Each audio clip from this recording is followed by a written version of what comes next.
अखंड विद्यानंद महाराज की जय। सद्गुरु मौनिवा भगवान की जय। शिवोहम शिवोहम। गुरु गीता के महामंत्रों की साधना से सद्गुरु की चेतना शिष्य में अवतरित होती है। इस आध्यात्मिक अवतरण से शिष्य का जीवन परिष्कृत, परिमार्जित, परिवर्तित एवं रूपांतरित हो जाता है। यह कुछ ऐसा है जिसे महान चमत्कार से कम न तो कुछ कहा जा सकता है और न आंका जा सकता है, लेकिन इसके लिए जरूरी है उस प्रक्रिया से गुजरना जिसे गुरु गीता के महामंत्रों में कहते हैं, बताते हैं। जो उपदेश, जो भाव, जो सत्य और जो क्रियाएं इन महिमामय मंत्रों में निहित है, शिष्य को ऐसा ही करना चाहिए। जो शिष्य अपने अंतस्थ को सद्गुरु के चरणों में समर्पित करता है, उसे अपने आप ही सभ्य आध्यात्मिक तत्वों की उपलब्धि हो जाती है। गुरुदेव ही जड़ पदार्थ हैं और वही परात्पर चेतना। यह उन सभी को अनुभव होता है जो उन्हें ध्याते हैं। गुरु गीता की पिछली पंक्ति में इस सच्चाई के कई सूक्ष्म आयाम प्रकट किए जा चुके हैं। इसमें भगवान भोलेनाथ बताते हैं कि ब्रह्म से लेकर सामान्य तिनके तक सभी जड़ चेतन में परात्मा व्याप्त है। सद्गुरु परात्मामय होने के कारण सर्वव्यापी हैं। शिष्य को चाहिए कि वह अपने सद्गुरु को सत्यचित आनंदमय जाने। इस अनुभूति के रूप में वह नित्य पूर्ण निराकार, निर्गुण और आत्मस्थित गुरु तत्व की वंदना करे।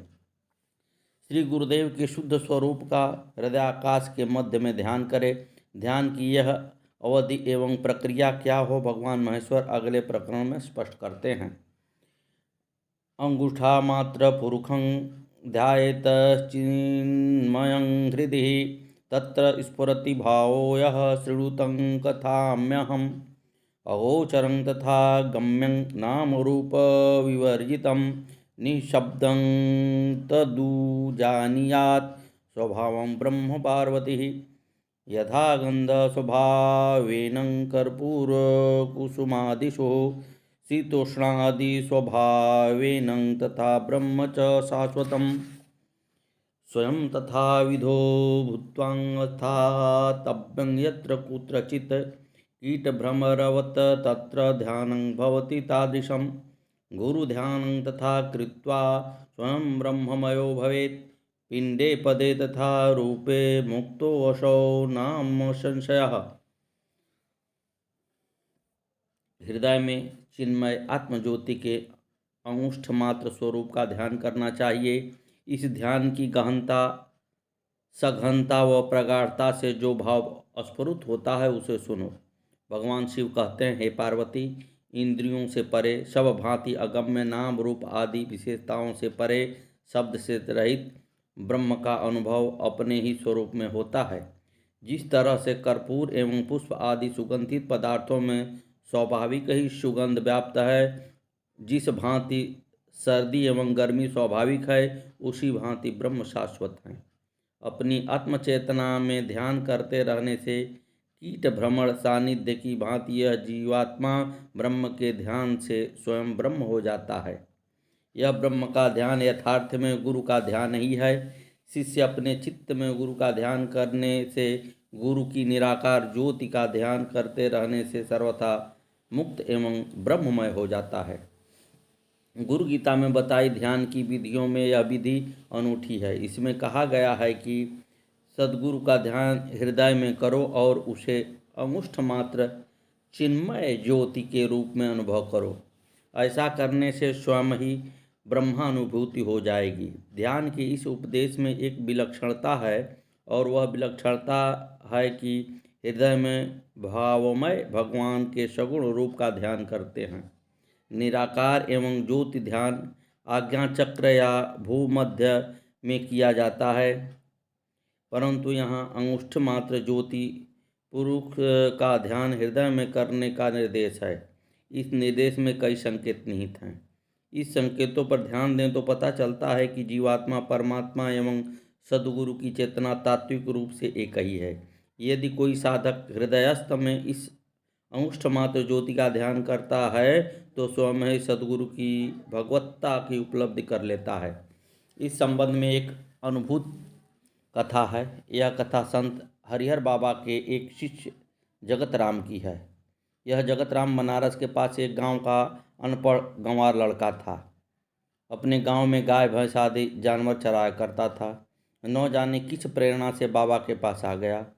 उसके पास इतनी बुद्धि नहीं थी कि उसे कुछ विशेष समझाया जा सके, लेकिन फिर भी उसे भगवान की भक्ति करने की लगन थी। पर भगवान को तो वह जानता ही नहीं था, तो उसने अपने गुरुदेव हरिहर बाबा को ही भगवान मान लिया था। बस उसे बाबा की एक बात समझ में न जाने कैसे आ गई थी कि इंसान जो सोचता है एक दिन वही बन जाता है, इसलिए जो तुम चाहते हो सो सोचा करो। बड़ी आसान और सहज बात थी, यह मन में जम गई। सरल चित्त जगत राम को तो अपने गुरु में भगवान को पाना था। उसे गुरु भक्ति में भगवत भक्ति करनी थी। बस इसी लगन के साथ वह अपनी सोच में तल्लीन हो गया।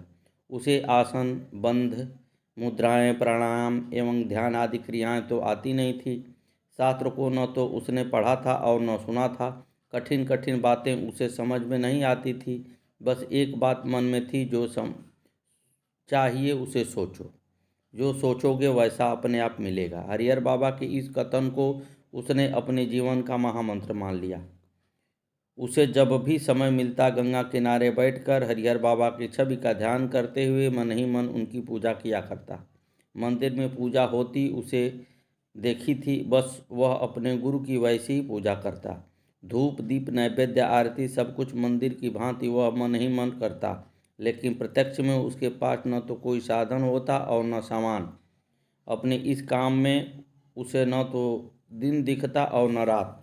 चिलचिलाती धूप हो या फिर कड़ाके की ठंड, सुबह का उजाला हो या शाम का अंधेरा या फिर घनी काली रात, उसे तो बस अपने गुरु की भाव पूजा भाती थी। इस पूजा में वह अपने सारे भाव उधेड़ देता। ऐसी पूजा करते हुए कई वर्ष बीत गए। एक रात जब वह भावपूर्वक पूजा में लीन था तो उसे ऐसा लगा जैसे कि हरिहर बाबा सचमुच ही उनके पास आ खड़े हो गए।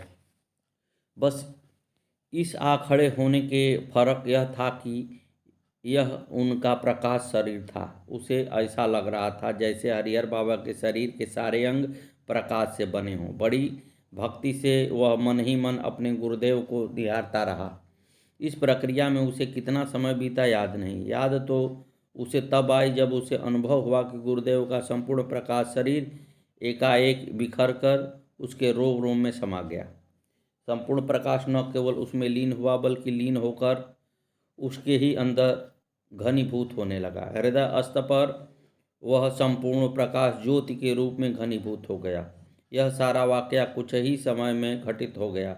हृदय मध्य में अंगुष्ठ ज्योति प्रकाशित हो उठी और साथ ही सुनाई दी हरिहर बाबा की चिर परिचित वाणी, बेटा जगत, अब ये तू ज्योति के बारे में सोचा कर, इसी के निहार, इसी को देख, इसी की भक्ति कर। जो आज्ञा बाबा, कहते हुए जगत राम ने अपने कार्यक्रम में थोड़ा फेरबदल कर लिया। स्थिति वही रही, बस सोचने का केंद्र बिंदु बदल गया। इस अंगुष्ठ ज्योति को निहारने में दिन रात बीतने लगे। सालों साल यही प्रक्रिया चलती रही। जाड़ा गर्मी धूप छांव पहले की ही भांति गुजर गए। उसे होश तब आया जब से एक रात्रि को दृश्य बदला। अब की बार उसने अनुभव किया कि उसकी वही हृदय ज्योति अचानक संपूर्ण ब्रह्मांड में व्याप्त हो गई। सृष्टि का कण कण उसी से प्रकाशित है। इस प्रकाश की धाराएं उसे न जाने कब से कब तक नहलाती रही। वह अनूठी भाव समाधि में बेसुध बना रहा। उसके तन मन प्राण भाव बुद्धि सब प्रकाशित हो गए। जब उसे होश आया तब उसने देखा कि उसके गुरु हरिहर बाबा खड़े हैं, जो उसे बड़े प्यार से निहार रहे हैं। उनकी आंखों में अपूर्व वत्सलता थी। इसी वात्सल्य से सने स्वरों में वे उससे बोले, बेटा, जो गुरु है वही आत्मा है, जो आत्मा है वही परमात्मा है, जो इन तीनों को एक मानता है वही सचमुच का ज्ञानी है। उनकी यह वाणी शिष्यों की धरोहर बन गई। सदगुरुदेव भगवान की जय। श्री मौनी बाबा भगवान की जय। गुरुदेव की लीला सुने। थोड़ी देर में गुरु भगवान आए। उस तिराहे पर कहने लगे, अरे हम तो पठुरी आ रहे थे, वहीं मिल जाते। अरे तो चली रामा के यहाँ। वे फिर पठुरी न गए। रामा पंडित जी के यहाँ बैठकर 1-1.5 घंटा बातचीत की। फिर वे अचानक से बोले, टिकट करा ले अपनी। जयप्रकाश बोले, प्रभु कहाँ की? गुरुजी ने कहा, अरे चित्रकूट की। हुकुम सिंह से टिकट करवा ले। चित्रकूट वाली बात को 1 वर्ष हो चुका था। जयप्रकाश और निशा मौड़ी आए। भाई हुकुम सिंह से कहा, गुरुजी का आदेश है, मेरा टिकट बुक कर लो। वे पूछने लगे, कहाँ की? जयप्रकाश सिंह ने कहा, चित्रकूट की। जब चित्रकूट जाने का समय आया, इन्हें खबर ही नहीं थी जाना है। अचानक एक दिन हुकुम सिंह भाई का फ़ोन आया कि आ जाओ, चित्रकूट चलना है। अगले दिन ही सब रवाना हो गए। वहाँ सब नए जगह गए, नमन किया। इन्होंने कामतानाथ जी की परिक्रमा की अनुमति ली। गुरुजी आराम करने लगे, चादर ओढ़कर लेट गए। सब लोग चले गए। जयप्रकाश अभी तक वहीं बैठे थे। एकाएक गुरु भगवान उठे और जंगले में से झांक कर बोले, अरे पूर्व से बहुत भक्त आ रहे हैं, पहुंचने वाले हैं।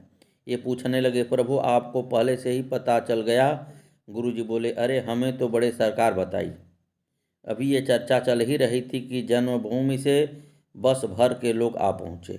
वे बैठे बैठे सोचने लगे, प्रभु तो सारी दुनिया में घूमते रहते हैं, सबका पता रखते हैं कौन कहाँ है। सद्गुरुदेव भगवान की जय, श्री मौनी बाबा भगवान की जय। फिर चित्रकूट में ही इन्होंने मौनी बाबा से पूछा, प्रभु वापस जाने का कब का प्रोग्राम है? वह कहने लगे, कल चला जा।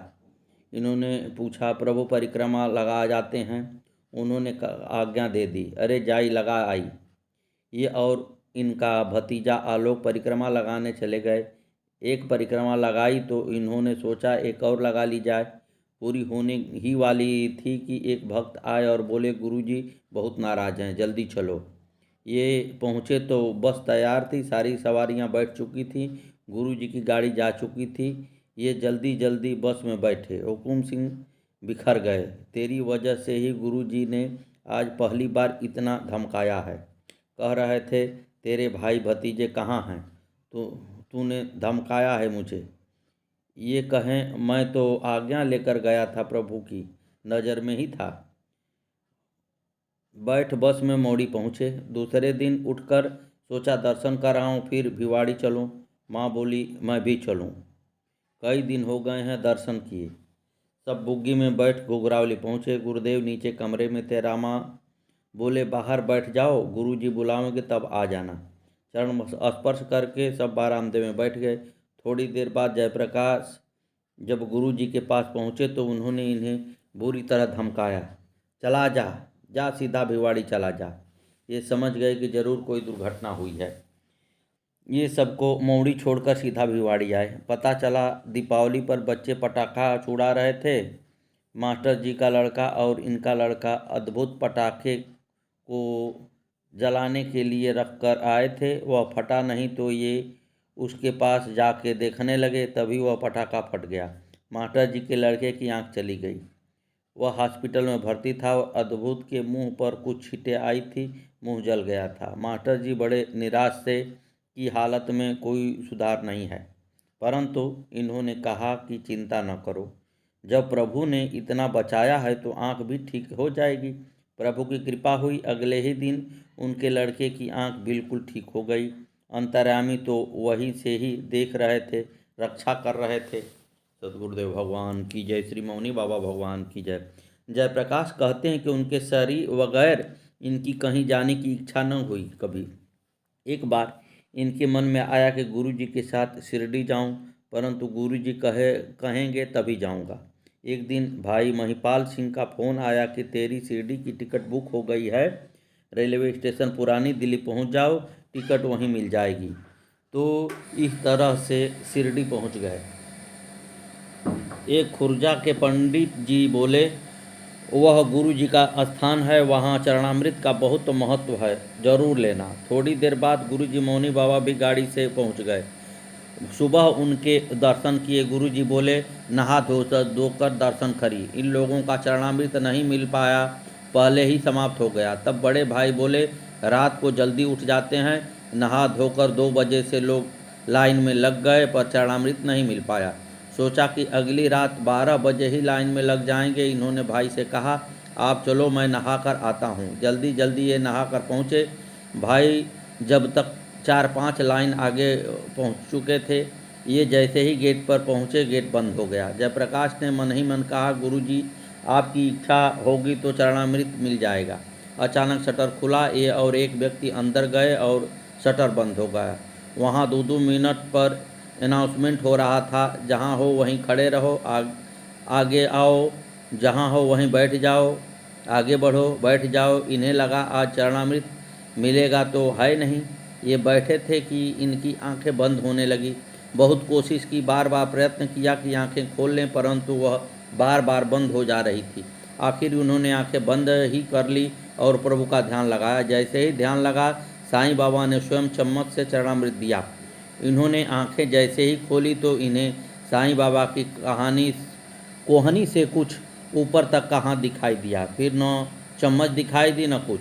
इन्होंने गुरु भगवान मौनी बाबा को यह सब बताया तो थोड़ी देर तो चुप रहे, फिर बोले, अरे चरणामृत घर पर बना ले, अरे फोटो से बना ले। इन्होंने पूछा, गुरुजी आपका चरणामृत बना लें, परंतु उन्होंने मना कर दिया। अरे ना ना, गुरु भगवान ने शिरडी में अपना चरणामृत बनाने नहीं दिया। सदगुरुदेव भगवान की जय, श्री मौनी बाबा भगवान की जय। आगे की कथा कल।